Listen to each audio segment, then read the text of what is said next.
bajarla. Vamos a hacer una, como les digo, una explicación repasando un poco lo que ya hablaron sus compañeros la anterior semana. ¿Ok? No sé por qué sale así, pero aquí no se ve así. Debe estar bañado de polvo. Bueno, jóvenes. Ay, la lista, ¿no? Les voy a pasar la lista para que vayan. Eso se ve útil hoy. ¿Eh? Se ve útil yo con mi chanchullo, mira.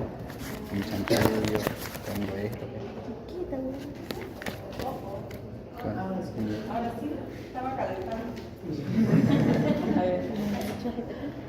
No, Ya. Gemini. puro libro. Bueno, jóvenes, entonces hoy vamos a ver arritmia. Como su nombre lo dice, arritmia quiere decir sin ritmo. Ustedes saben, por lo que ya han aprendido, que el corazón tiene un ritmo, ¿no? Un ritmo es una secuencia ordenada de contracción y relajación, ¿no es cierto? El corazón tiene la función de contraerse y relajarse. Entonces, eso tiene una secuencia ordenada, un ritmo. Hay alteraciones en las cuales el corazón pierde ese ritmo y es lo que nosotros llamamos arritmias.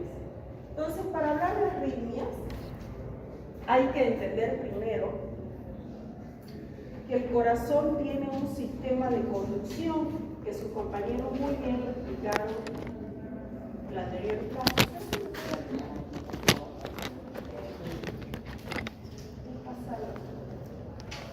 Hay un sistema de conducción eléctrica. Acuérdense que el corazón está formado a grandes rasgos por tres tipos de células. Las células musculares especializadas, que son los miocitos, que son los que se contraen y se relajan.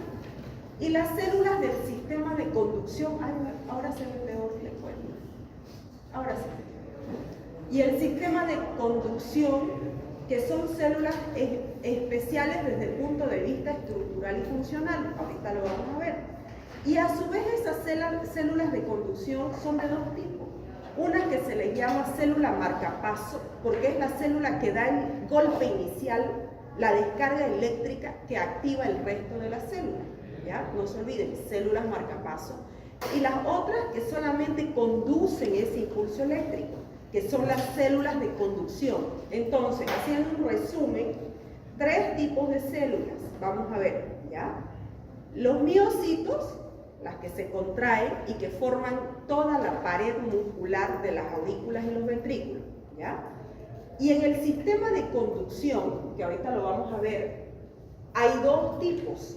Las células marcapaso, que están localizadas en ciertas localizaciones, que son las que inician el impulso eléctrico, y las células de conducción, que solamente tienen la función de conducir ese impulso y distribuirlo a todas las cavidades cardíacas, ¿ya? Entonces, ¿cómo está formado ese sistema de conducción eléctrica? Está formado por el nodo sinusal, que está constituido a su vez por las células marcapaso. Ya vamos a ver ahorita que tienen unas características especiales, ¿ya? Se continúan con los haces internodales, se llaman internodales porque están entre dos nodos, ¿ya?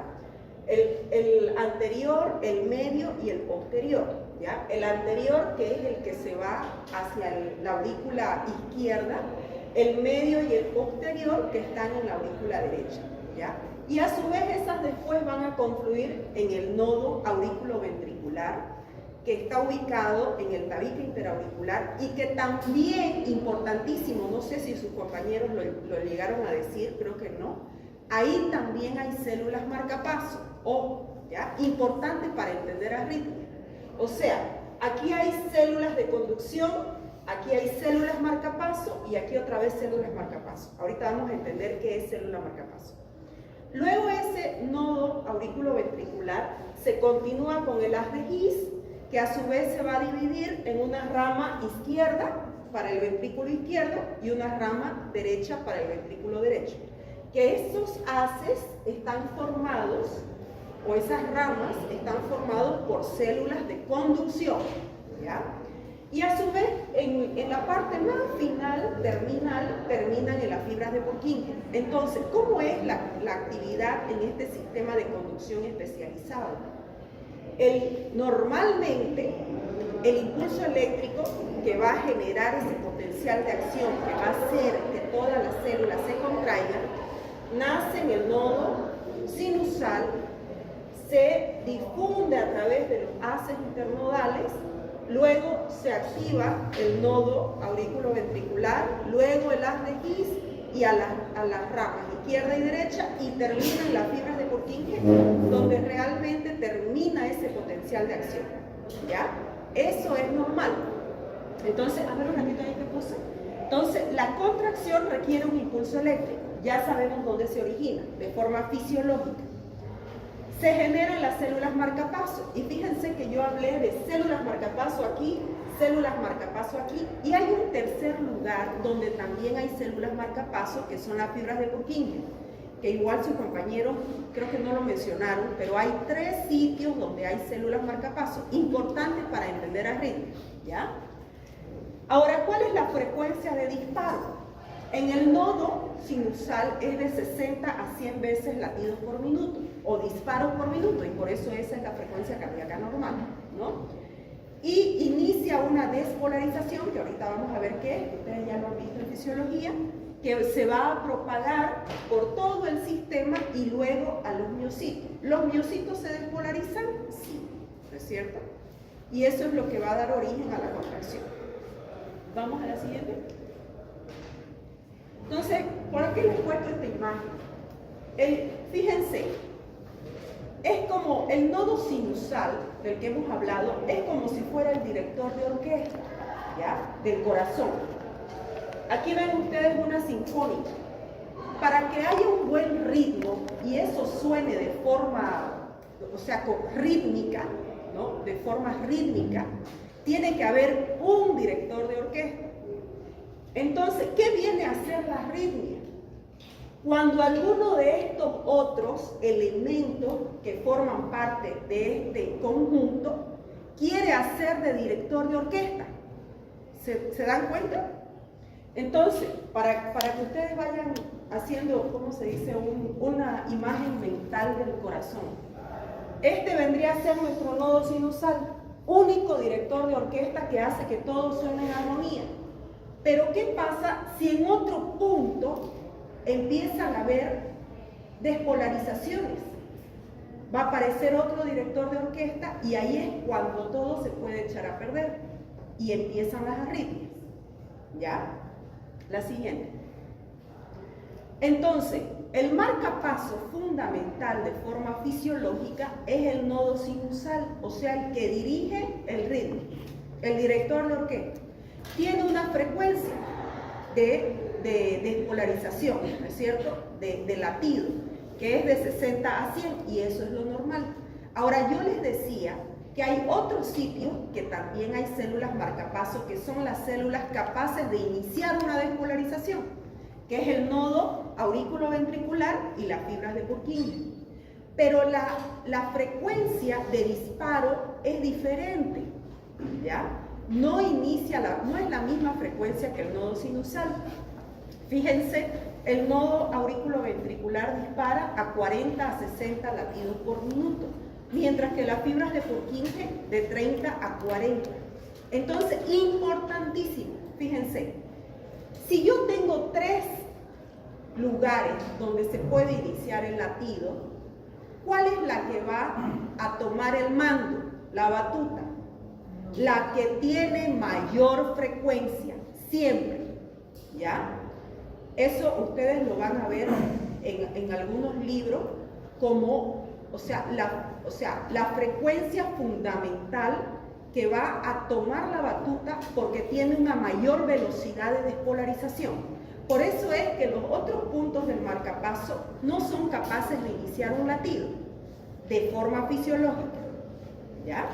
No se olviden, el que dispara a mayor velocidad es el que toma el ritmo, ¿ya? Y por eso es que el nodo sinusal suprime las probables despolarizaciones de inicio de las otras células marcapasos, ¿ya? Entonces, en realidad esos otros lugares son marcapasos ectópicos latentes. ¿Qué quiere decir latente? Que está durmiendo, pero que en cualquier momento podrían activarse cuando suceden alteraciones. ¿Estamos entendiendo? Hasta el momento. Ya, la siguiente. Ahora, sus compañeros hablaron de inicio del tema de los electrolitos. ¿Por qué hablamos de electrolitos?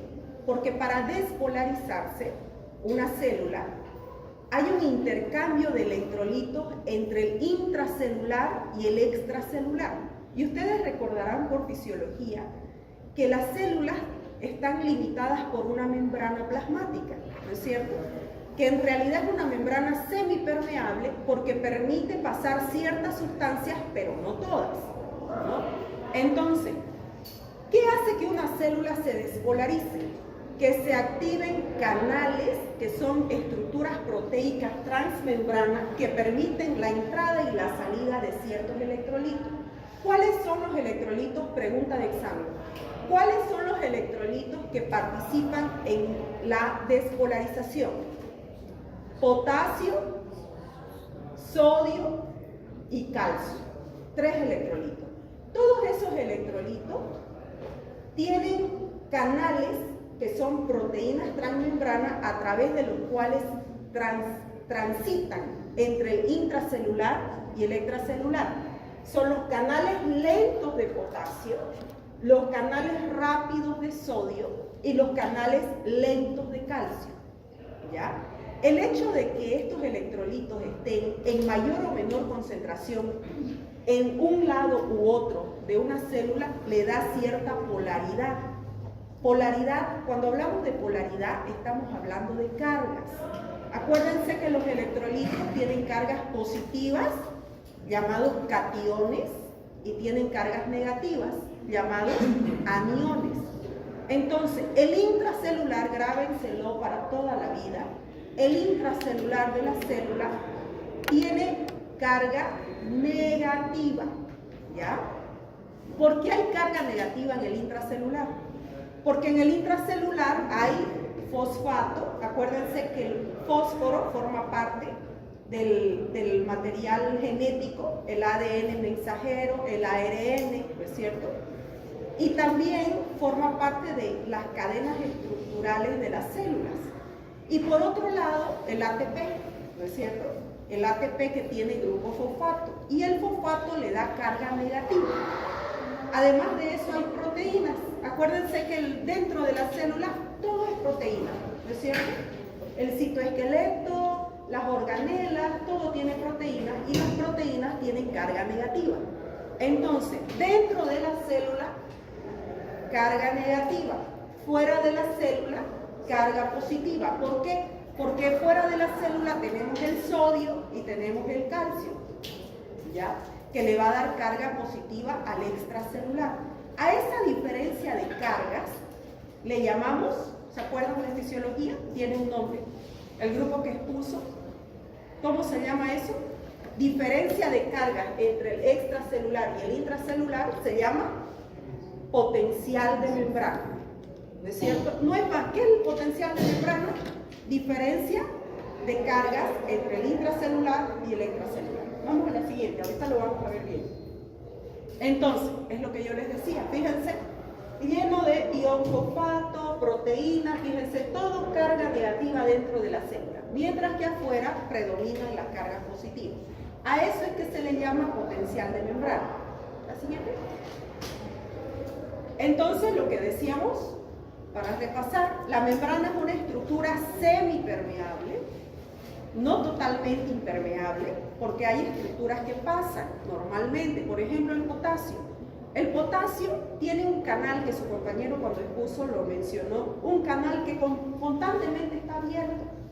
Ese canal está abierto al potasio y el potasio es uno de los pocos electrolitos o iones que circulan constantemente del intra al extra y del extra al intra. ¿Ya? Se llama canal rectificador de potasio y ustedes lo han visto en fisiología. Entonces el potasio, fíjense, tiene esa particularidad. Está en mayor concentración en el intracelular y eso hace que cuando un electrolito se va a mover, hay un gradiente.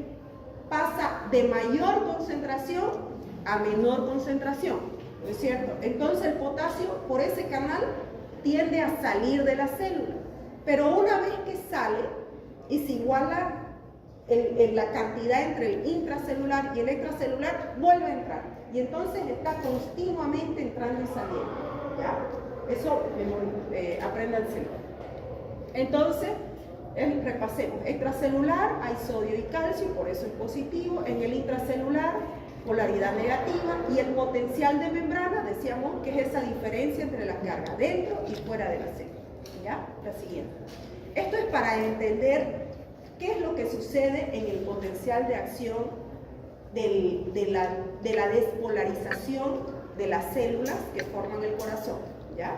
Es como un paréntesis que estamos haciendo. Entonces, lo que les decía, el rectificador de entrada de potasio es un canal de salida de potasio que favorece su salida a favor de un gradiente de concentración. O sea, el potasio prácticamente está intercambiándose continuamente. Ahora, lo que les decía, el intracelular, cuando sale el potasio, como el potasio tiene carga positiva, sale el potasio dentro de la célula, se hace más negativo todavía.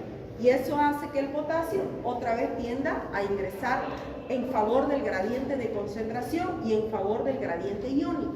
El gradiente iónico es cuando hay una carga positiva y una carga negativa, el positivo va a tender se atraen, ¿no es cierto? Cargas opuestas se atraen. Entonces el positivo va a tender a ir hacia donde está negativo.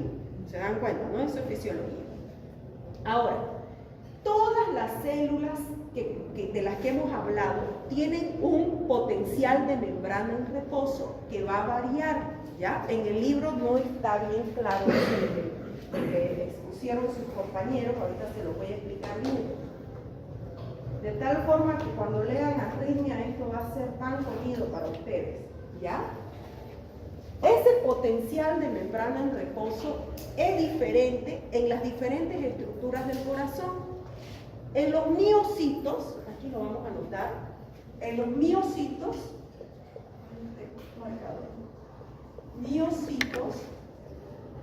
después hablábamos de 3 tipos de células, ¿no? Los miocitos, que son las células musculares cardíacas, gracias. Los miocitos, las otras son las células de conducción del sistema eléctrico que hemos visto. Y el otro es la célula marcapaso. Entonces, el potencial de reposo es diferente. En estos dos tipos de células es de menos 90 milivoltios.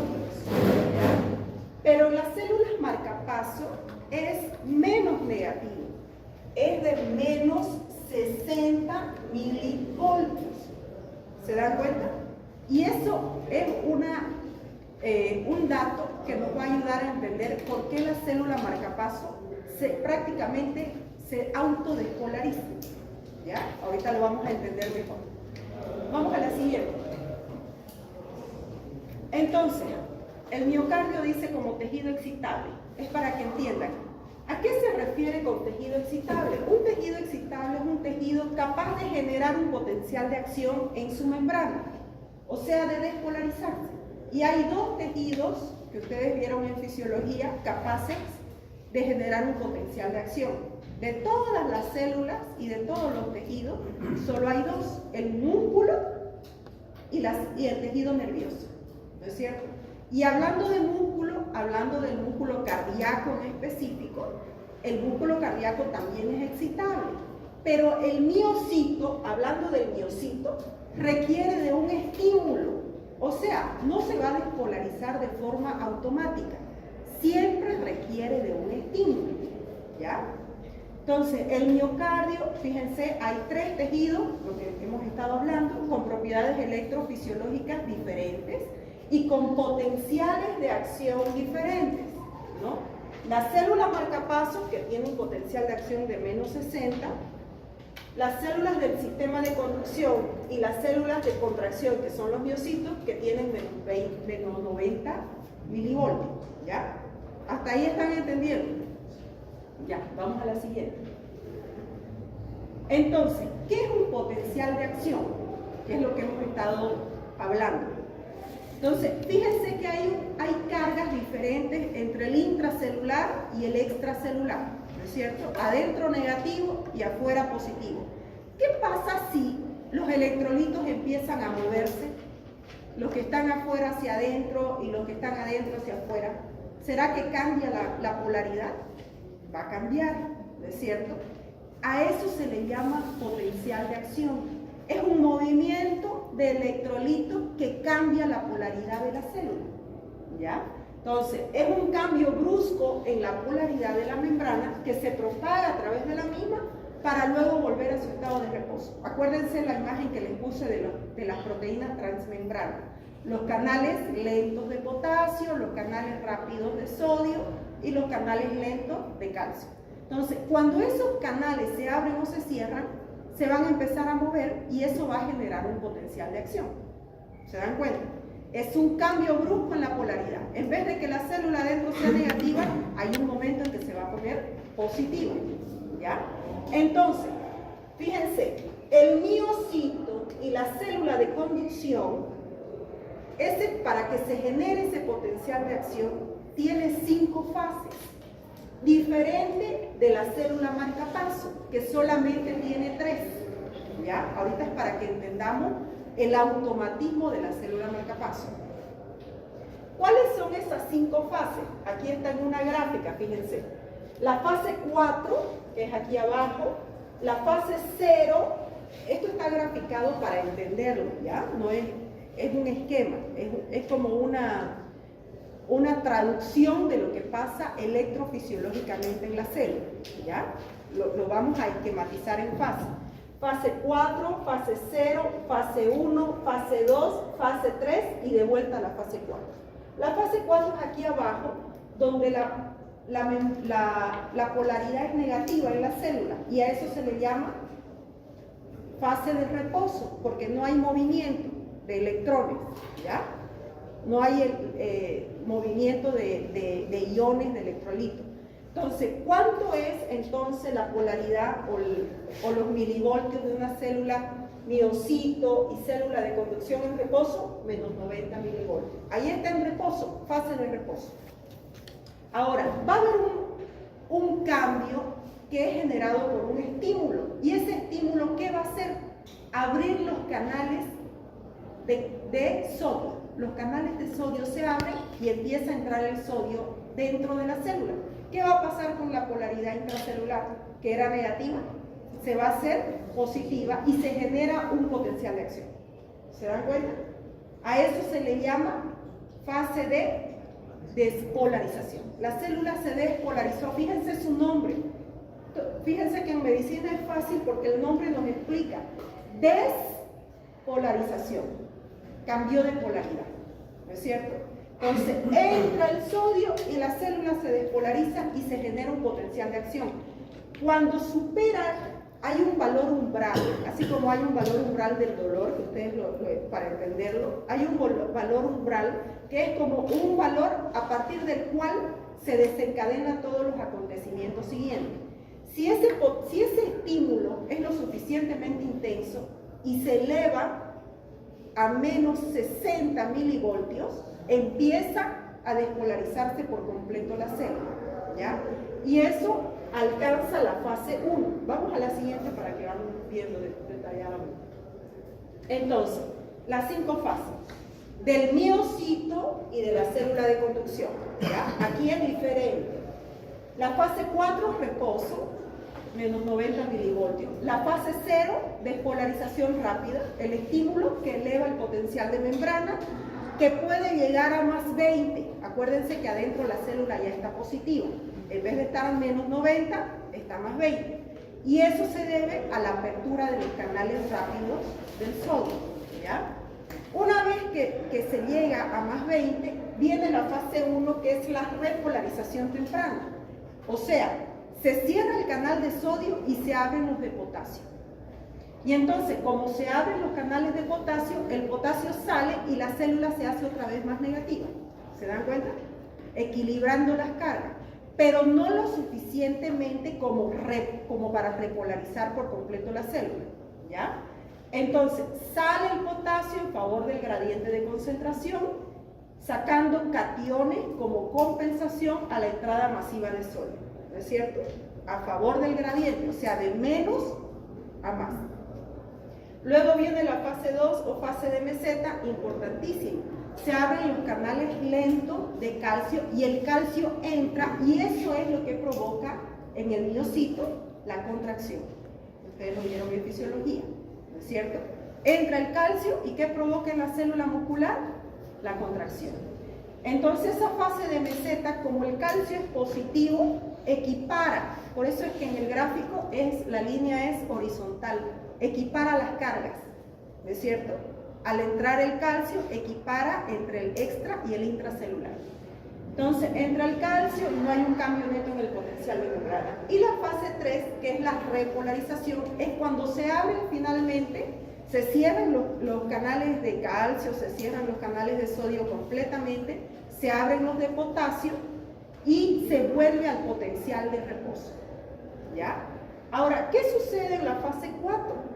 ¿Se acuerdan ustedes de la bomba sodio-potasio ATPasa? ¿Qué hace esa bomba? Saca de nuevo el sodio y mete potasio. ¿Por qué sigue negativa si el potasio es positivo? Porque saca 3 moléculas de sodio y solo mete 2 de potasio.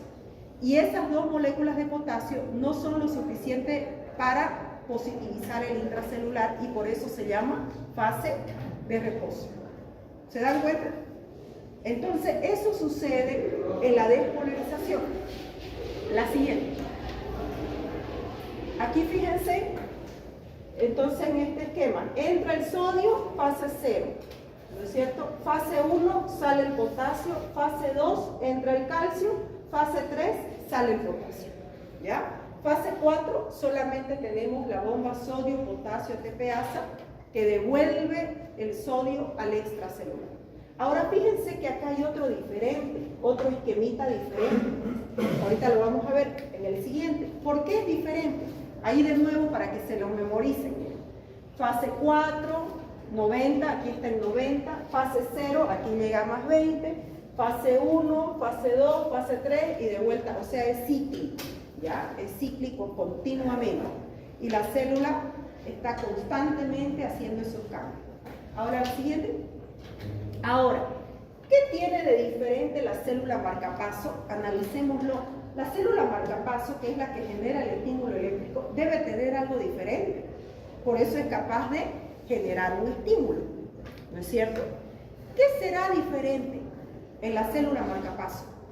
Que la célula marcapaso tiene una proteína transmembrana, que son los canales HCN, que es un canal abierto, es como esta puerta, o la de allá atrás, que yo para que los estudiantes que llegan tarde entren cuando quieran, es lo mismo. Es un canal que está todo el tiempo abierto para que el sodio entre cuando quiera y como quiera. ¿Se dan cuenta? Y entonces, memorícenselo, es como si la célula marcapaso sea naturalmente permeable al sodio. Y por tanto, no es tan negativo su interior como en el miocito y la célula de conducción. Entonces, constantemente está entrando el sodio y eso hace que su potencial de acción sea menos negativo. ¿Se dan cuenta? Si hay sodio y el sodio es positivo, va a hacer que el intracelular sea menos negativo y por eso el potencial de acción es menos negativo. Y fíjense que está superando el umbral. ¿Cuál era el umbral? ¿Se acuerdan? 70, ¿no? El umbral es menos 70 milivoltios. Quiere decir que ella es automática. Automáticamente se despolariza gracias a ese canal transmembrana de libre pasaje del sodio. ¿Se están dando cuenta? Entonces, las células marcapaso no requieren un estímulo, fíjense, diferente de estas dos. No requieren un estímulo para despolarizarse y por eso hay un automatismo, ¿ya? inician la corriente eléctrica que finalmente va a despolarizar todo el miocardio. Tiene un potencial de membrana menos negativo que las otras células y poseen un canal HCN, que permite la entrada de sodio de forma constante, y a eso se le llama corriente marcapaso. Y acuérdense que el marcapaso no solamente es el nodo sinusal, sino también el aurículo ventricular y las fibras de Purkinje. Importantísimo para entender arritmias, ¿ya? Ahora, si nosotros volvemos a ese esquema que les puse de la orquesta, donde hay un director de orquesta, ¿no es cierto? Quiere decir que hay potenciales directores de orquesta formando parte de esa sinfónica. ¿Cuáles son? Las fibras de Purkinje y el nodo auriculoventricular. Ahora, ¿ustedes creen que un miocito pueda ser capaz de generar un impulso eléctrico? Pues sí, porque hay patologías donde el miocito dice, yo también quiero hacer mi propio ritmo. Es como, ¿cómo les explico? Es como un foco ectópico subversivo, ¿ya? Es como ahorita estamos en el Estado, hay un presidente, pero resulta que hay hartos que lo quieren tumbar, ¿es cierto? Quieren tumbar de otros lugares, que no debería de ser, ¿es cierto? Lo mismo sucede en el corazón. El miocito es un potencial iniciador de impulso eléctrico bajo ciertas circunstancias. Cuando, fíjense ustedes, para que entendamos arritmia, cuando el nodo sinusal deja de funcionar normalmente, o sea, no funciona con la misma potencia que debería funcionar, que es lo que está sucediendo en nuestro país. Cuando un presidente es débil, los subversivos quieren gobernar, ¿ya? No se olviden, ahorita lo vamos a ver. Al siguiente. Entonces, ¿cuáles son esas fases? Ya no son 5 en las células marcapaso, son 3 fases, ¿ya? Fíjense, hay una fase 4, que es el periodo de reposo, ¿ya? Que es menos 60, pero en esa fase hay una pendiente continua de ascenso, ¿no? Que llega naturalmente al potencial de acción, porque acuérdense que el sodio está entrando continuamente a la célula, y mientras va entrando a la célula, ¿no es cierto?, se va a generar un potencial de acción y la célula va a despolarizarse de forma automática. Cuando llega a esa fase 0, se llama despolarización rápida. ¿Qué va a suceder a continuación? Ya el potasio aquí nada que ver, fíjense, ya no interviene el potasio.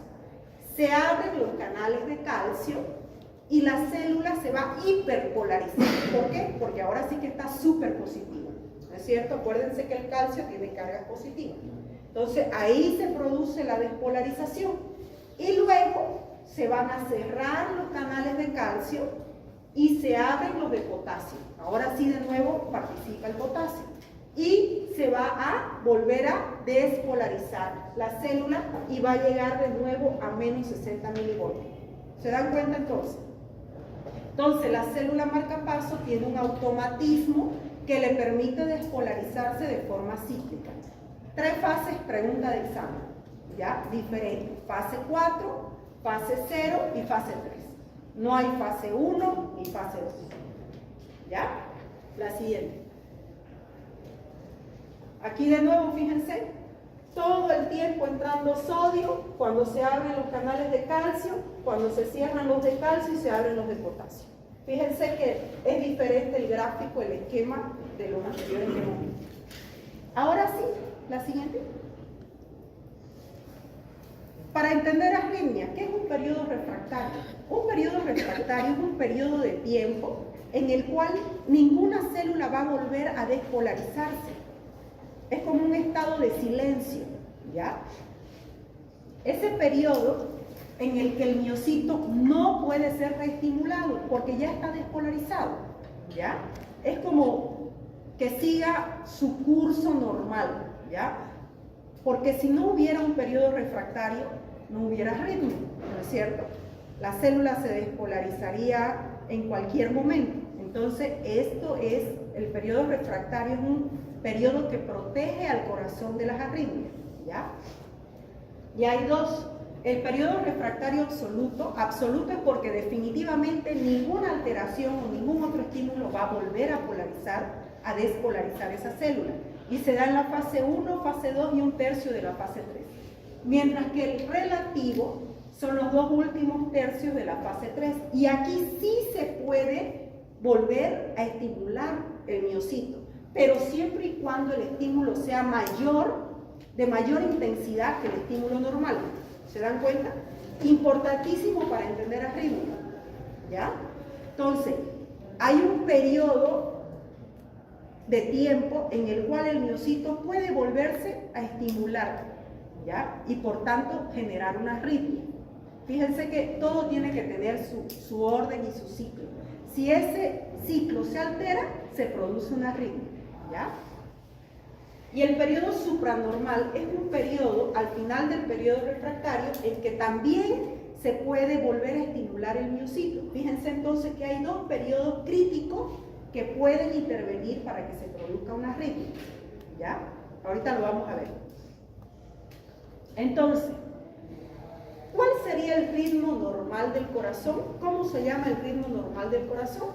Ritmo sinusal. Y tiene tres características. Vimos la frecuencia de latido, ¿no es cierto? 60 a 100 latidos por minuto. Las ondas P tienen que ser idénticas en el electrocardiograma y el QRS tiene que ser igual de estrecho en el electrocardiograma, ¿ya? A esto se le llama ritmo normal. Cuando esto se altera, o sea, en un electrocardiograma las ondas P aparecen en diferentes periodos. Ustedes todavía no han llevado electrocardiograma, ¿no? Con que sepamos que hay una onda P, Q, complejo QRS y T, que es la despolarización, ¿ya? Aquí es el inicio de la despolarización y aquí es la repolarización, ¿ya? Entonces, para decir que el ritmo está normal, todas estas imágenes gráficas tienen que ser idénticas en todo el ciclo, ¿ya? En el electrocardiograma. Si ya vemos que no se parecen, obviamente estamos ante una arritmia y ya no estamos en ritmo sinusal. Si aumenta la frecuencia por más de 100 latidos, ¿cómo se llamaría entonces esa arritmia? El grupo que expuso lo mencionó. Ustedes van a exponer eso, ¿no? Taquiarritmia. Y si esa frecuencia es por debajo de 60, bradiarritmia, ¿no? Y eso es la clasificación clínica de las arritmias. Ya, la siguiente. Ahora, repasando de nuevo, ¿qué había sido entonces arritmia? Ausencia de ritmo. Y fíjense, en realidad el término correcto debería ser disritmia, porque hay ritmo pero está alterado, ¿no? Entonces, una alteración del ritmo cardíaco. Ahora, ¿por qué se genera la arritmia? Dos mecanismos, pregunta de examen. O hay una alteración en su formación, en el nacimiento. Acuérdense, ¿dónde nace el ritmo? En el nodo sinusal. De nacimiento ya nació alterado, o una alteración en la conducción. La conducción comienza en los nodos, en los haces internodales. O es una alteración del nacimiento o es una alteración de la conducción. ¿Se dan cuenta? Ya. Así a grandes rasgos. Si decíamos que las células marcapasos están en el nodo sinusal, entonces una alteración del nacimiento podría ser que en vez de que nazca en el nodo sinusal, nace en el nodo auriculoventricular. Eso sería una arritmia, una causa de origen. Y una alteración de la conducción vendría a ser, por ejemplo, un bloqueo en algún punto de la vía que no permite que el estímulo eléctrico se propague. ¿Se dan cuenta, no? Ahorita lo vamos a profundizar. La siguiente. Entonces, la clasificación, lo que decíamos, taquiarritmia cuando la frecuencia es mayor a 100 latidos por minuto, bradiarritmia cuando es menor a 60 latidos por minuto, y extrasístoles es cuando hay un latido ectópico que no forma parte del latido regular, ¿ya? O sea, es un latido que nació aislado del ritmo normal, ¿ya? La siguiente, sus compañeros lo van a exponer. ¿Cuáles son las causas? isquemia, cicatriz de infartos, alteraciones electrolíticas. Fíjense, ¿por qué?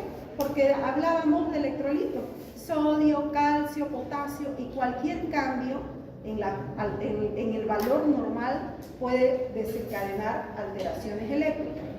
Las catecolaminas, la teofilina, ¿por qué? Acuérdense que el ritmo cardíaco está gobernado por el sistema nervioso autónomo a través de las catecolaminas, principalmente la noradrenalina, y a través del sistema parasimpático, a través de la acetilcolina, ¿no? Alteraciones de los canales iónicos, igual que lo que vimos. Si se altera un canal iónico, puede haber una arritmia, ¿no? Y modificaciones estructurales, por ejemplo, los compañeros de ustedes que expusieron hipertensión, decía que la hipertensión puede producir arritmia, ¿no? La insuficiencia cardíaca, las miocardiopatías o la enfermedad pulmonar obstructiva crónica, ¿ya? Entonces las causas son diversas. Vamos a ver ahorita. Ahora, esto es lo más importante de esta clase. Fíjense, se los he hecho así en un esquema. ¿Cuál es la fisiopatología entonces de las arritmias? Hablamos de mecanismo de producción. Dos mecanismos, decíamos. Alteración de la formación del impulso o alteración de la conducción del impulso. No hay más, así de sencillo. ¿Cuáles son las alteraciones de la formación del impulso? Automatismo alterado. Aquí estamos hablando de los nodos, ¿ya? Cuando el nodo sinusal no funciona o se altera su funcionamiento, puede dar origen a las arritmias. Automatismo normal modificado. Ahorita lo vamos a ver. ¿Cómo es ese automatismo modificado? Hablábamos de los miocitos subversivos. Acuérdense, aquí en el automatismo alterado estamos hablando de las células marcapaso, ¿ya? Como un esquema mental, háganselo.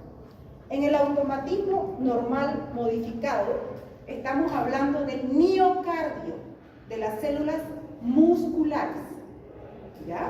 Queriendo tomar cuenta del ritmo cardíaco, ¿ya? Y la actividad desencadenada, que son alteraciones ya funcionales en la conducción por potenciales de acción que se generan donde no deberían formarse, lo que vimos en el periodo refractario. Ahorita, ¿se acuerdan que les dije? Hay un periodo en el cual la célula no debería despolarizarse. ¿Qué pasa si ese periodo refractario no se respeta en el corazón? Se le llama actividad desencadenada, ¿ya? Y por otro lado, la alteración de la conducción, que no son más que dos grandes: los bloqueos y las reentradas. Ahorita vamos a ver en qué consiste, ¿ya? La siguiente. Automatismo normal alterado. Aquí estamos hablando de las células marcapaso, ¿ya? Automatismo normal alterado, células marcapaso. Entonces, ¿se acuerdan que decíamos que cada nodo tiene una frecuencia de disparo? El sinusal 60 a 100. Todo este nodo, o sea, todas las células de este nodo están reguladas por el sistema nervioso autónomo. ¿Qué quiere decir sistema nervioso autónomo? Que regula funciones involuntarias. Nosotros no tenemos la capacidad de, a nuestra voluntad, modificarlo, ¿no es cierto? Por eso se llama sistema nervioso autónomo. Y ese sistema nervioso autónomo tiene tres ramas: simpático, parasimpático y entérico. ¿Cuáles de estas tres ramas tienen la capacidad de modificar el nodo sinusal? El simpático y el parasimpático, ¿no es cierto? El simpático a través de la noradrenalina, que aumenta la automaticidad. ¿Por qué? Fíjense ustedes que cuando una persona está nerviosa, por ejemplo, alguno de ustedes va a pasar a exponer y se pone nervioso, ¿qué va a liberar? ¿Y puede aumentar la frecuencia cardíaca? Puede, ¿no es cierto? ¿Por qué? Ahora lo vamos a saber. Porque las catecolaminas favorecen la entrada de calcio. Es un neurotransmisor que abre los canales del calcio, y al entrar el calcio, ¿qué va a pasar? La célula se va a hacer más positiva en el intracelular y por tanto puede generar una despolarización. ¿Se dan cuenta? Y eso puede dar origen a una taquicardia sinusal, ¿ya? El efecto contrario, completamente opuesto, es el del sistema parasimpático. ¿Qué va a producir? A través de la acetilcolina, fíjense, disminuye la automaticidad. Quiere decir que el corazón, en vez de dispararse, va a funcionar de forma más lenta. O sea, va a haber una bradicardia sinusal. ¿Y a qué se debe? A que aumenta la permeabilidad al potasio. Abre los canales de potasio, el potasio sale y la célula se hace más negativa. Y por tanto, disminuye la automaticidad. Eso funciona de forma independiente, o mejor dicho, dependiente del sistema nervioso autónomo, ¿ya? El sistema entérico nada tiene que hacer en el corazón, ¿ya? La siguiente. Entonces, ¿qué aumenta la automaticidad del nodo sinusal? Las catecolaminas y de forma patológica la hipoxia y la hipopotasemia, ¿ya? Mientras que disminuyen la automaticidad del nodo sinusal, la acetilcolina y ciertos procesos degenerativos. Ustedes en nuestro país hay una enfermedad endémica, ya no pandémica, endémica, que es el Chagas, que luego van a estudiar ustedes, que tiene efectos cardíacos. ¿Por qué? Porque producen una degeneración en las fibras de conducción. Ya lo vamos a ver más adelante. Son procesos degenerativos. Es un ejemplo de enfermedad que produce degeneración. La siguiente. Entonces, ¿cuándo es que se va a activar esos focos subversivos de marcapasos latentes que hablamos, que son las fibras de Purkinje y el nodo auriculoventricular? Cada vez que hay un daño del nodo sinusal. Fíjense, el nodo sinusal es el marcapaso principal y tiene un efecto que se llama supresión por sobreestimulación. Si yo les pregunto, pregunta de examen abierta además, ¿qué es la supresión por sobreestimulación? Si yo les pregunto, ¿qué es la supresión por sobreestimulación? Es la capacidad que tiene el nodo sinusal de bloquear los impulsos eléctricos que podrían generarse en el nodo auriculoventricular y en las fibras de Purkinje, debido a que tiene una mayor velocidad de inicio de latido. ¿Se dan cuenta? Decíamos, ¿por qué este es el que manda? Porque tiene mayor velocidad de inicio de latido, ¿no es cierto?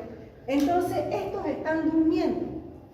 Pero ¿qué pasa si ese marcapaso principal disminuye su velocidad por alguna patología, a tal punto que la velocidad de este lo supere?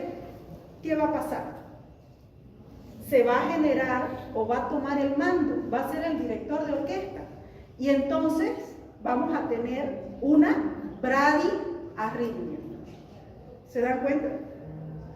¿Están entendiendo arritmia? ¿No? Entonces, si el nodo sinusal se enferma, otro va a tener que tomar la batuta. ¿Se dan cuenta? Generalmente es el que tiene mayor velocidad de arranque y este es el que le sigue, ¿no es cierto? 40 a 60 latidos por minuto. Ya. Entonces, si su velocidad de disparo de este aumenta lo suficiente para sobrepasar la velocidad del nodo sinusal, se va a producir una arritmia por alteración de la generación del impulso, ¿no es cierto? O si no, cuando el nodo sinusal, por alguna patología, disminuye su automaticidad. ¿Ya? ¿A qué va a dar origen esto? Latidos de escape, ritmos de escape, latidos prematuros o extrasístoles, de forma general. Una extrasístole puede generarse en cualquier otro punto de célula marcapaso, ¿ya? Y si se lesiona el nódulo auriculoventricular, ¿será que la fibra de Purkinje puede iniciar un estímulo? También, ¿no es cierto? Entonces, ese sería uno de los mecanismos de generación de arritmia, ¿ya? La siguiente. Segundo mecanismo, automatismo anormal. Hablábamos de los miocitos, ¿no es cierto? El miocito no tiene normalmente la capacidad de iniciar, ¿no es cierto?, una despolarización. Ellas carecen de automatismo. Su función principal es contraerse y relajarse, ¿no? Pero hay diversos factores que pueden elevar el potencial de membrana.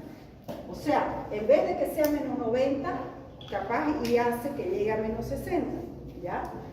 Y alcanzar ese valor umbral e iniciar un potencial de acción que se va a propagar como un latido ectópico, ¿ya? Por ejemplo, la acidosis intracelular, el acúmulo de potasio extracelular por isquemia. Fíjense, cuando hablamos de infarto, alguno de sus compañeros mencionó que después de un infarto puede haber arritmia, ¿no es cierto? Por varios motivos, y uno es este. Catecolaminas en exceso. ¿Por qué? Porque ¿qué decíamos que hacían las catecolaminas? Abrían los canales de calcio y la célula se despolariza, ¿no? Algunos fármacos. Entonces, el corazón va a tener un foquito aquí de inicio de latido, y a eso se le llama extrasístole. ¿Por qué? Porque va a hacer que se contraiga una parte aislada del corazón, no todo, porque no tiene la capacidad de propagarse, como en el sistema de conducción. ¿Se dan cuenta? Son latidos ectópicos. ¿Por qué? Porque un miocito, por una patología, disminuye su potencial de membrana, alcanza un potencial umbral y es capaz de despolarizarse e iniciar un latido, ¿ya? Ese foco ectópico puede dar lugar a un extrasístole, a una taquicardia auricular o a una taquicardia ventricular, dependiendo de dónde se produzca ese latido, ¿ya? ¿Cuál es la característica? Que no va a diseminarse a todo el corazón, porque los miocitos no tienen esa capacidad, ¿ya? Entonces, segundo mecanismo de producción de una arritmia desde su nacimiento, ¿ya? La siguiente. Y la actividad desencadenada, tercer mecanismo, que era lo que vimos cuando vimos periodo refractario. Los potenciales de acción en el miocito pueden servir de gatillo. Fíjense, hablábamos aquí de un latido ectópico, ¿no?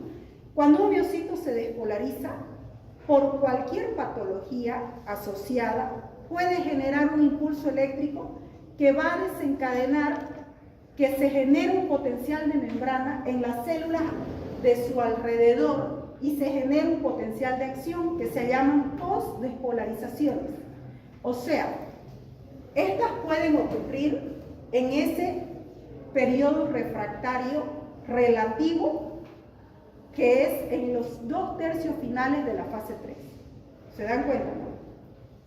Ahora, es el origen, igual que aquí, de un latido ectópico o de una taquiarritmia. La siguiente, ahorita le van a entender mejor.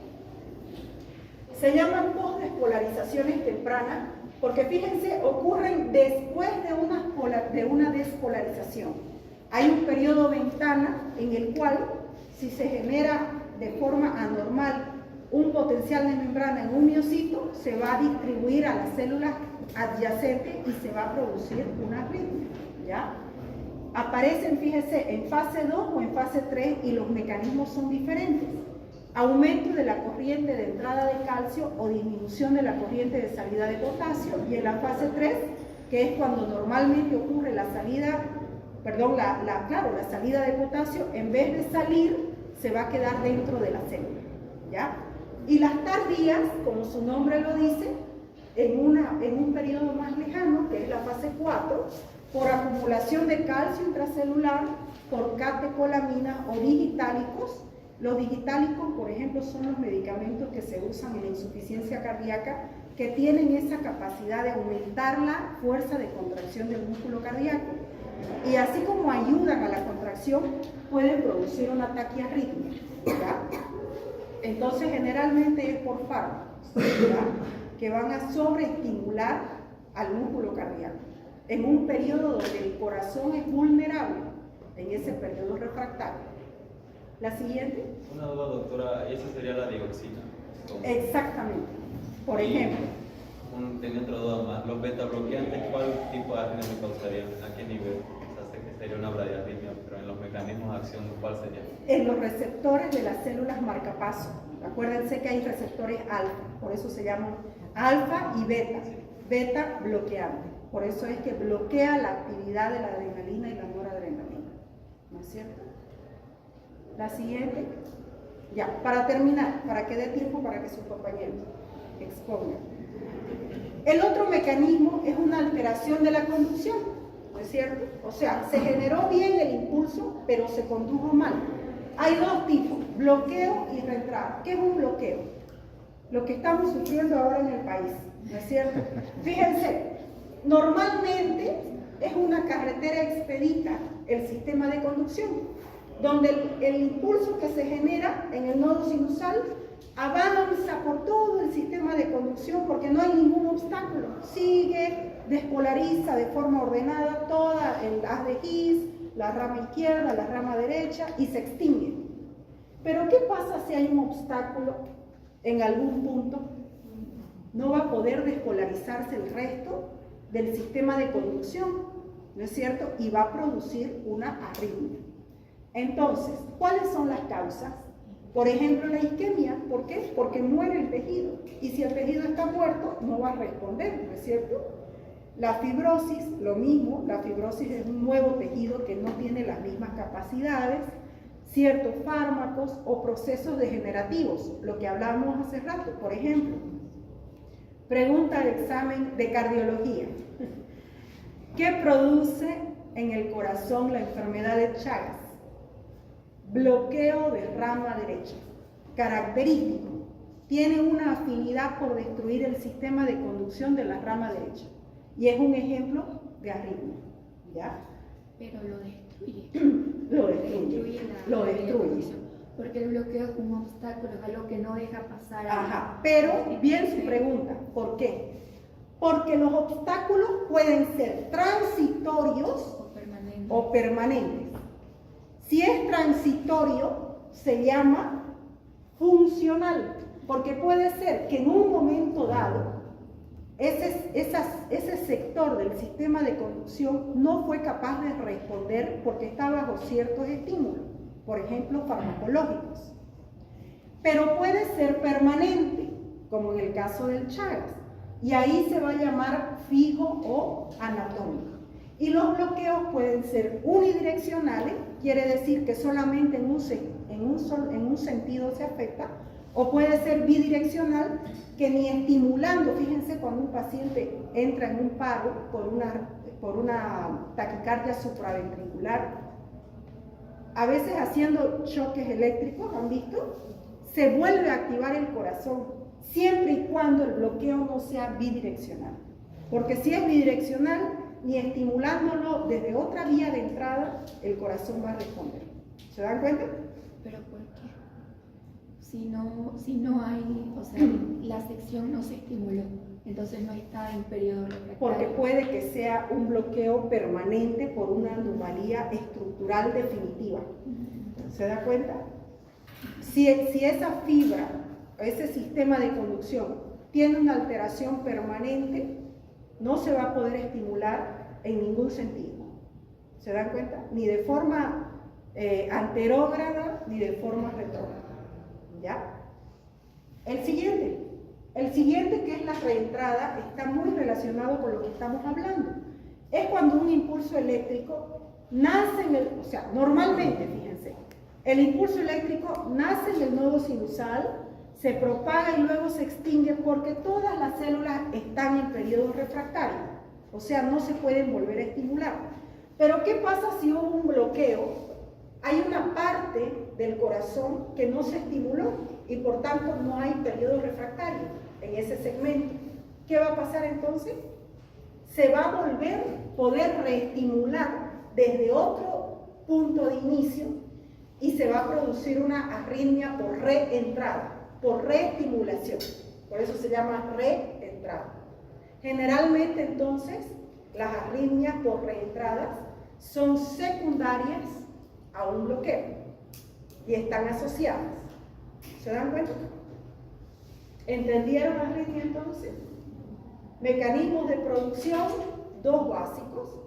Fíjense, o es una alteración en el nacimiento del impulso eléctrico o es una alteración en la conducción del impulso.